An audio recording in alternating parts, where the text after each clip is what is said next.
Pois é, eu disse que eu traria repercussões de congressistas, deputados e senadores. A nossa produção compilou algumas dessas manifestações nas redes sociais. Tem aí a fala de Flávio Bolsonaro, senador da República, PL do Rio de Janeiro. Ele fez a seguinte postagem: parabéns, Lula, você conseguiu ferrar o Brasil. Você está com raiva dos brasileiros? Ele pergunta. Seu antipatriotismo não tem limites. Depois de tantas ações provocando a maior democracia do mundo, está aí o resultado do vexame da sua política internacional ideologizada. Desde a primeira-dama, mandando um insulto para Elon Musk, passando pela perseguição à oposição e a Bolsonaro, até você dizendo que se o Brasil fosse taxado, a resposta seria taxar os Estados Unidos também. Você fez bravata e agora chegou a conta. Seu governo é baseado em aumentos insaciáveis de impostos, esfolando os trabalhadores, e agora o Brasil é taxado em 50% nas exportações aos Estados Unidos. É a mesma coisa que você tem feito com os brasileiros que não aguentam mais pagar tantos impostos. Agora você conseguiu prejudicar também com as empresas brasileiras que geram empregos aqui e vão perder a competitividade perante o mundo. Resultado, potencial desemprego de milhões de brasileiros. Essa a manifestação, a postagem feita há pouco pelo senador Flávio Bolsonaro. E aí eu vou trazer os nossos comentaristas, vou começar com o Cristiano Beraldo, porque há agora na internet, viu, Beraldo, acusações de que integrantes da família Bolsonaro, especialmente Eduardo, pudessem estar por trás desse anúncio de Donald Trump. E eu queria que você também discorresse sobre isso. O quanto o governo norte-americano é influenciável.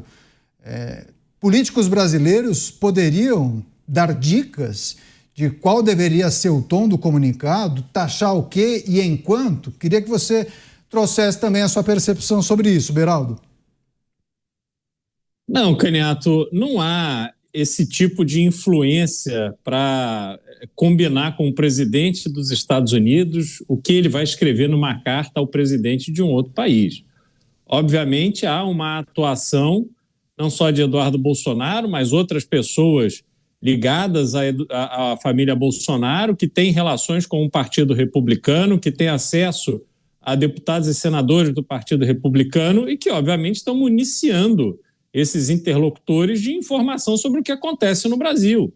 Essa informação, inclusive, Eduardo Bolsonaro tem uma relação, ao que parece, de amizade próxima com o filho do presidente norte-americano Donald Trump.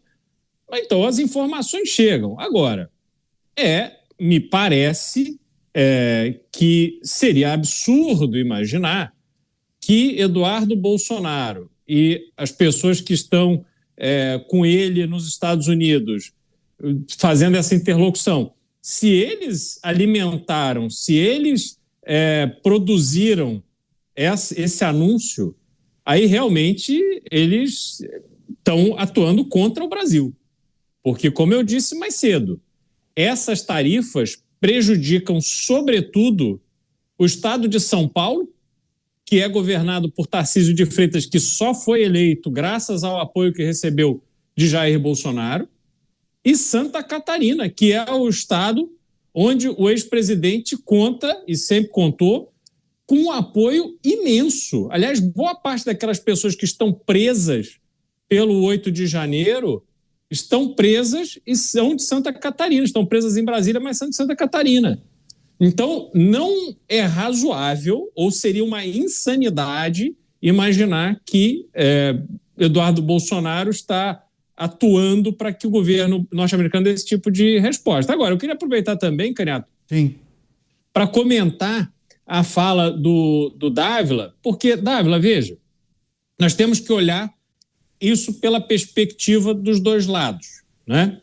Então, você tem os Estados Unidos, que é um país que agora deve ter chegado a 400 milhões de habitantes, o número que eles contam agora no meio do ano ainda não saiu, é um país que está se transformando muito porque precisa criar emprego para uma massa gigantesca de população, é um país que as guerras que sempre serviram para o recrutamento de jovens e tal, hoje as guerras estão sendo em boa parte travadas através de drones, pessoas que ficam com grande capacidade técnica fechados dentro de uma sala com ar-condicionado operando drones que servem por milhares de combatentes, soldados que ficavam ali na linha de frente muitas vezes. Então os Estados Unidos mudou e os Estados Unidos está sendo ameaçado pela China, porque a China vem crescendo no seu exército, vem crescendo na sua importância comercial e por aí vai. Então, e a China tem um instinto de colonização. A China quer tomar Taiwan e vai tomar Taiwan. Isso está ali sendo preparado pelo governo chinês. Os Estados Unidos querem pôr um freio nisso. Então, o que cabe aos Estados Unidos? Tomar medidas que fortaleçam a economia norte-americana com geração de emprego dentro dos Estados Unidos. E não é o emprego do Vale do Silício, não é emprego para o gênio que saiu da faculdade para ir ganhar bolsa de estudos no MIT. Não, é aquele americano médio. Ele precisa ter um emprego, ele precisa ter fábricas, ele precisa ter uma atividade comercial forte, uma atividade industrial forte. Pois bem, esse é o interesse dos Estados Unidos. Agora, olha para o Brasil, nós estamos vendo esse gigante que está acuado, que está precisando reagir. É como se, no Brasil, nós estamos vindo o assaltante de arma na mão e aí ficamos nós lá xingando o ladrão, provocando o ladrão. E aí, quando o ladrão chega e põe uma arma na nossa cabeça, o que a gente vai fazer? Ah, pelo amor de Deus, não me mate! Porque é isso que o governo vai fazer. Não há alternativa. Não deveria ter provocado o ladrão. Deveria ter, nesta situação com os Estados Unidos, começado uma negociação a sério e parado de fazer bravata e parado de usar esses palanques aí como encontro dos BRICS para ficar atacando o governo norte-americano. Como citou o senador Flávio Bolsonaro, a primeira-dama deveria ter se contido para não ficar atacando membros do governo norte-americano. E aí, quem sabe, nós teríamos uma oportunidade de encontrar um caminho e não sermos usados como estamos sendo pelos Estados Unidos para atacar a China. Você dá pelas manifestações de Flávio Bolsonaro, já apontando para a possibilidade do desemprego de milhões de brasileiros, um impacto severo em alguns setores da nossa economia, e em contraposição, o posicionamento de parlamentares e congressistas progressistas do nosso Congresso, em que dizem que essa manifestação norte-americana seria política, numa tese de defesa do ex-presidente da República, Jair Bolsonaro. Canhoto, isso é continuar politizando uma questão, evidentemente, como o Mota disse, não dá para despolitizar, mas se nós tivéssemos uma diplomacia consciente dos interesses nacionais, nós tentaríamos focar em discussões técnicas em determinados setores. Eu citei aqui suco de laranja. Não tem como criar uma indústria de suco de laranja sem laranja. Você precisa da laranja. Não tem laranja nos Estados Unidos. Você não tem como fazer isso. Então, tá aí um ramo que é possível sentar, negociar. Ou amanhã você vai anunciar, Donald Trump, olha, quero que os americanos não tomem mais suco de laranja no café da manhã. Bom, tá bom, tente, vai ser um tiro no pé total, isso não vai acontecer. Então, assim, é óbvio, por exemplo, a questão dos insumos, principalmente na área de alumínio. Isso vai encarecer implemento agrícola. Liga lá para John Deere, o que ele acha que vai subir 25% o custo do trator e o Brasil é um dos maiores compradores desses produtos hoje no mundo? Então, assim, é óbvio que dá para fazer uma negociação técnica em alguns setores. É óbvio que não dá para despolitizar tudo, porque o próprio anúncio, por meio de uma carta aberta, tuitada, mandada ao presidente da República, já é um ato político em si. Então é óbvio que não dá para despolitizar tudo. Mas se nós tivéssemos uma diplomacia que pensasse no interesse nacional, nós vamos falar, bom, está aqui a pauta de exportação do Brasil. Quais são alguns setores essenciais para o Brasil e para os Estados Unidos, como eu acabei de citar. E aí focaria uma discussão técnica, pelo menos em cima de alguns setores, para aliviar a taxação, que seria um desastre para o Brasil e para os Estados Unidos.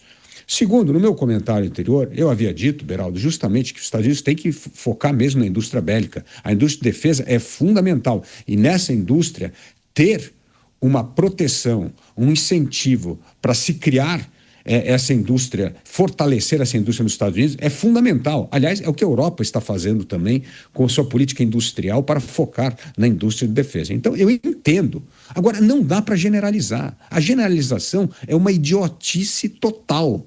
Isso é que eu digo que é um populismo imbecil, porque isso empobrece os Estados Unidos, isso perde competitividade dos produtos americanos em vários setores. Agora, focar na indústria de defesa, focar no desequilíbrio do comércio com a China, faz sentido. Isso é uma política pública de Estado, mas não pode generalizar. Brigar com todos os países do mundo, criar essa insegurança no comércio internacional. Isso é péssimo para os Estados Unidos e é péssimo para o Brasil. Aliás, o Ray Dalio é um dos maiores investidores americanos, tem um fundo gigantesco. Ele mencionou a lei do Ferguson e que diz que é interessante. Ele gosta de fazer relatos históricos. Ele mostra, Canhato, que a decadência de um país começa quando o financiamento da dívida pública torna-se maior do que o financiamento da defesa. É esse o ponto que está os Estados Unidos hoje. E o que o governo faz? Aprova uma BBB, a Big Beautiful Bill, que vai aumentar a dívida americana. Ou seja, é um negócio, é um tiro no pé. Então é contra o interesse dos Estados Unidos.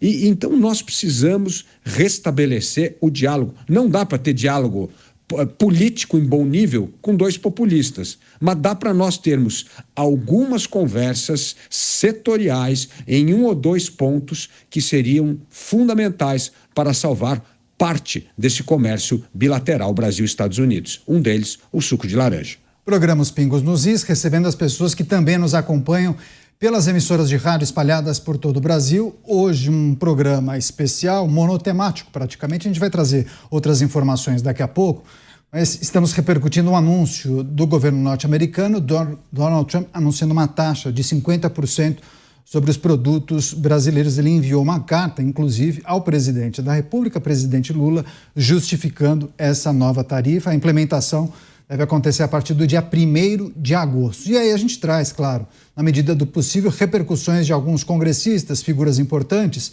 Flávio Bolsonaro, há pouco, fez uma postagem na rede social criticando duramente o governo brasileiro, o presidente da República, e justificando que muitas ações tomadas por esse governo culminaram com essa taxação, essa medida imposta pelo governo norte-americano. Mota, queria também te ouvir a respeito das críticas feitas pelo senador eleito pelo estado do Rio de Janeiro. Há vários aspectos dessa questão e a gente não pode misturar essas coisas. Eu acho que esse caminho que o Dávila está sugerindo é o que vai acontecer. Eu não tenho dúvida nenhuma. Eu duvido que essa tarifa de 50% fique muito tempo. O Donald Trump é um negociador e não tem interesse nenhum em aumentar os produtos que são consumidos e importados nos Estados Unidos em 50%. E o que ele está fazendo é colocar as cartas na mesa. Ele está dizendo o seguinte: deixa eu explicar para vocês quem está em posição de poder aqui. Deixa eu só dar uma demonstração. Eu acho que essa questão vai ser resolvida, mas esse não é o problema principal. O problema principal que nós temos aqui é um governo brasileiro que realmente acredita num projeto de ignorar ou afrontar os Estados Unidos e realinhar o país geopoliticamente com outras nações com as quais, eu acho que é justo dizer, a sociedade brasileira, a nação brasileira, não tem nenhum interesse em se aliar. Eu acho que é isso. Esse problema é que a gente precisa perguntar como é que ele vai ser resolvido. O Dávila falou muito da diplomacia. Eu não tenho dúvida nenhuma que a nossa diplomacia tem pessoas altamente capacitadas. O Itamaraty, durante muito tempo, ele foi um símbolo de excelência, mentes brilhantes. Eu estou pensando aqui em quantos diplomatas brasileiros não exerceram com brilho funções em outras áreas. Inúmeros nomes. Não é por falta de mentes brilhantes que o Itamaraty endossou essa agenda doida de botar literalmente o mapa de cabeça para baixo. Vocês lembram disso? O Instituto Brasileiro de Geografia e Ideologia botou o mapa de cabeça para baixo, e aí a presidente dos BRICS entregou ao Xi Jinping, junto com o presidente do IBGE, o mapa de cabeça para baixo. Meus amigos, essa é a fotografia do Brasil de hoje. É aquelas pessoas sorrindo, entregando ao Xi Jinping o mapa de cabeça para baixo. Essa carta é um lembrete. Essa carta está dizendo, em outras palavras, essa loucura de vocês tem limite. Vocês podem botar o mapa de vocês de cabeça para baixo, mas o mapa do mundo vocês não vão botar de cabeça para baixo. Então, eu acho que não é difícil entender o que está acontecendo e reagir a isso. O problema é quando a ideologia cega as pessoas. As pessoas em posições de poder, muitas pessoas no Brasil estão hoje, eu acho que é justo dizer, completamente cegas. Não conseguem enxergar a realidade que está diante delas. Então, essa carta não é para nenhum brasileiro ficar feliz. Essa carta é péssima para o Brasil, é um péssimo sinal que nós estamos recebendo da nação mais poderosa do mundo, significa um ônus enorme para as exportações que a gente faz. A gente tem que torcer para que isso não dure muito tempo. Mas, acima de tudo, a gente tem que torcer para que as pessoas que estão em posição de poder hoje, eu já falei isso várias vezes, os homens poderosos do Brasil que têm bom senso, conversem com os homens poderosos do Brasil que não têm bom senso, para que a gente, pelo menos, consiga sobreviver até que essa loucura toda acabe de uma forma ou de outra.